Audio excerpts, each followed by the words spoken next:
আসসালামু আলাইকুম ওয়া রাহমাতুল্লাহি ওয়া বারাকাতুহু। আশা করি আপনারা সকলেই ভালো আছেন আল্লাহর অশেষ রহমতে। আমরাও ভালো আছি আলহামদুলিল্লাহ, সুম্মা আলহামদুলিল্লাহ। আজকে আমার বাসস্থানে যে ২ জন মহান ব্যক্তিকে পেয়েছি, সত্যি এটা সৌভাগ্যের বিষয়।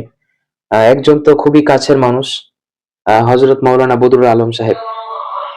যখন মুর্শিদাবাদে আমার কেউ ছিল না তখন উনি ছিলেন। গত ২ বছর আগেও যদি আপনারা দেখতে যান তাহলে মুর্শিদাবাদে আমার কোনো আত্মীয় ছিল না। কিন্তু আলহামদুলিল্লাহ এখন মুর্শিদাবাদে গেলেই উনার ওখানে যাওয়াটা আমার জন্য ফরজ, এরকম। তো হযরত আজকে বাড়িতে এসেছেন, মাহফিলে যাচ্ছিলেন। তো উনি আজকে বাড়িতে এসেছেন, আমার বাড়িতে এসেছেন, দেখা করতে এসেছেন এবং আমারও খুব ইচ্ছা ছিল অনেকদিন দেখা করার। আপনারা দেখেছিলেন কিছুদিন আগে উনার মাহফিলে গিয়েছিলাম। আলহামদুলিল্লাহ যোগদান করে তেলাওয়াত করেছিলাম হযরতের পাশে বসে এবং আজকেও আলহামদুলিল্লাহ হযরতের পাশে বসে তেলাওয়াত করার সৌভাগ্য হলো।